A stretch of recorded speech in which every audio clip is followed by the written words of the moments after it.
With Bitcoin, we need to understand why central banks, bankers, and companies all want a piece of the action. First, most of them don't want to touch Bitcoin. They really just want the blockchain. They want the technology under it. Governments specifically, they don't care for either, but instead want to tax people, categorically database all transactions within digital currencies, and monitor anything and everything. Central banks want to be able to maintain their dominance and ability to maintain the only currency people are allowed to use. So every group has their own reason to stick their noses into this new technology. You came here for the truth. Today we're going to focus on Bitcoin. Let's begin. Everyone's friend Ben Bernanke has made some comments about the blockchain, about Bitcoin, and here are some of the negative views according to Mr. Helicopter Ben. The real serious problem is that it has anonymity. Think about that. It's a problem that your transactions are not categorically databased and tracked. And they're saying, according to him, a bug, apparently this is a bug, that in some cases there's some illicit activity occurring within it. Look, all of that illicit activity is probably, I haven't seen the numbers, and of course we'll never get some accurate figures, but I would have to venture a guess that it would be, let's say, a fraction of 1% of all of this type of activity. A fraction, probably less. Because ultimately, people are using cash for that type of business. They don't want to use digital currencies for this. Sure, I'm sure some do, but I'm sure some people are also using livestock to do that type of deals. I mean, come on, this is really silly. That same meme is just a talking point, just projected over and over again. I don't know where they get this idea. Governments are not happy to let that activity happen. So I suspect that there will be some oversight of transactions done in Bitcoin or similar currencies, and that will reduce the appeal. One of the points that I want to make is that much of the appeal that's happening right now is everything it's projected to be, but hasn't necessarily become yet. So there's a lot of growth potential in digital currencies in Bitcoin. And it's very clear that we are in the infancy. It is very good to see what Bitcoin has done, how there have been different systems being set up to be able to pay, that there are exchanges out there, that there are local exchanges between individuals, there are decentralized exchanges, there are businesses that are being built around Bitcoin, websites, there are, all along. There are so many different things. This has created a lot of jobs. This has created many things surrounding it. Okay? But I think that a lot of this potential could be squashed by some events that could take place in the future. Surely, the government wants a peace. And now they're talking about the ability, supposedly, I don't know the inside scoop, that's for sure, but they are going to work on a method of hacking into the blockchain to be able to determine who is who and what funds are being sent to where, how much, everything else. And the way that they believe that they'll do this is, once again, with the exchanges. What they're saying is that, essentially, at some point, you need to put money into Bitcoin. When you first start off, let's say your first account, you put $20 in there. When you signed up, most of these places, not for everybody, all right? Not for everybody. But a lot of these places, a lot of the people out there, You have to get onto an exchange, and so you give them your perhaps credit card information. You had to give them your IDs, whether that's your driver's license, whether that's your passport photos, all kinds of documentation that they require. They will go in that route, so they know where the money began, and then they can trace it all along the way.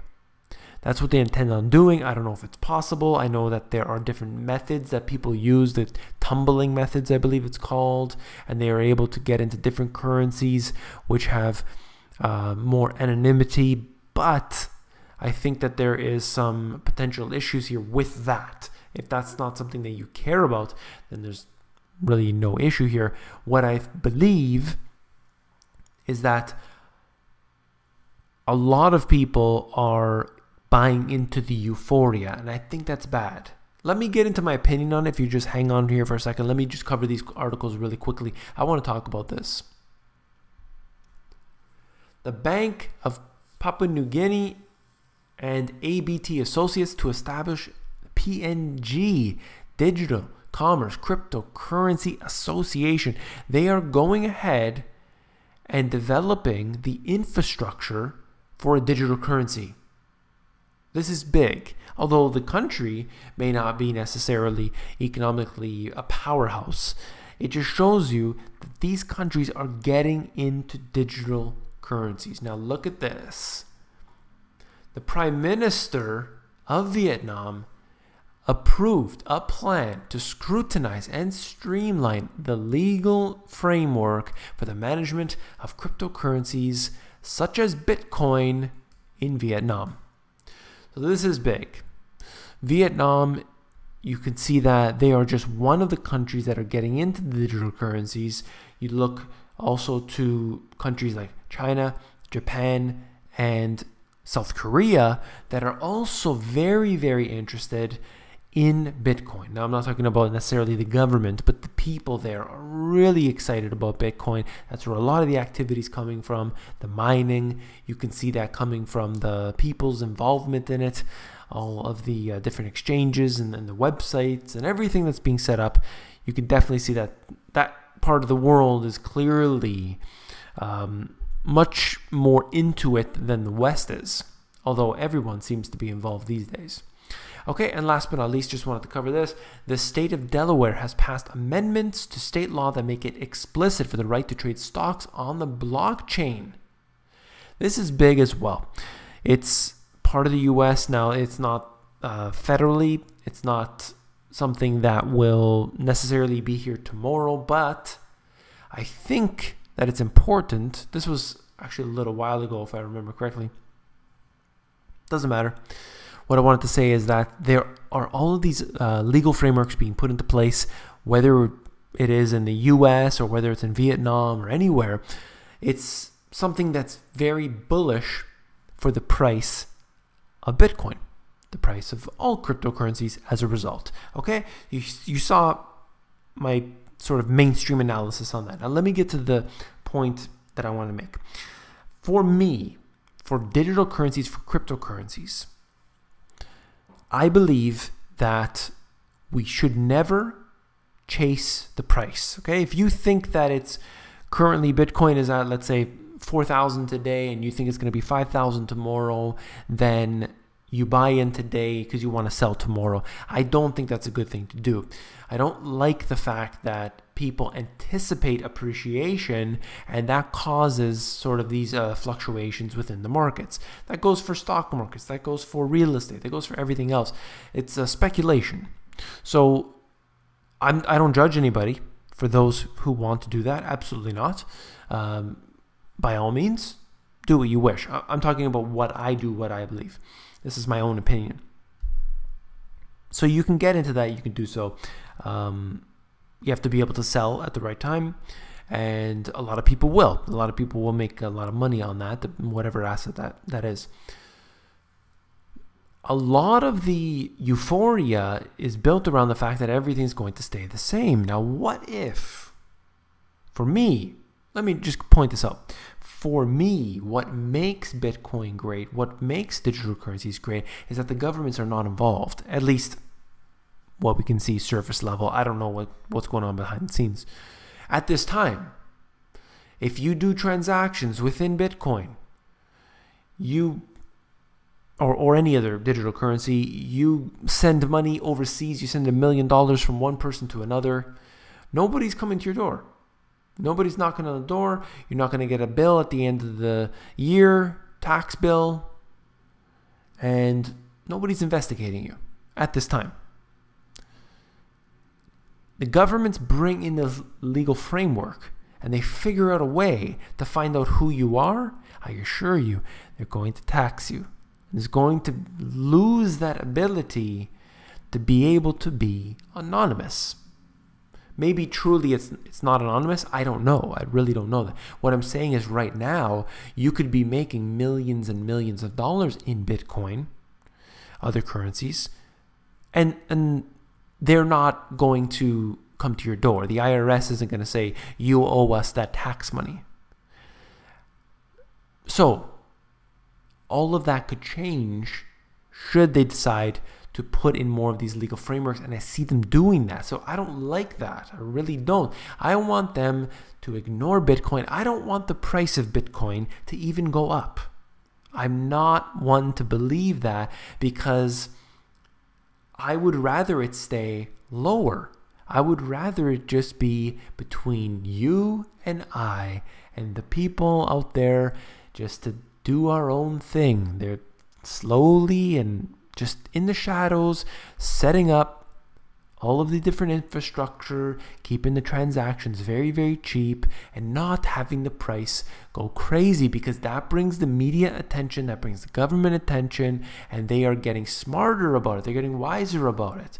I don't know what's going to happen. I just think that it's a big mistake for people to want the price to rise like the way it is, like very, very high, very quickly, because that brings in the wrong attention to it. And I think that we would do better should it just be kept under wraps and kept on the down low, if you know what I'm saying.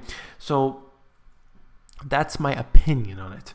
You can have your own opinions, and of course I want to hear them. So put them in the description or the comments down below. Definitely like to hear what you think. If you agree with me, if you disagree with me, then of course put it in the comments. Let's have a talk.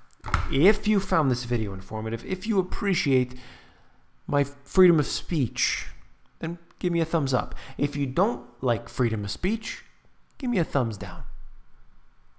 And last but not least, if you found this video informative, I know you'll find my books, The Money GPS, and my new release, Global Economic Collapse, even more informative. So you can flip through these books if you go over to Amazon. The links are in the description below. Take care.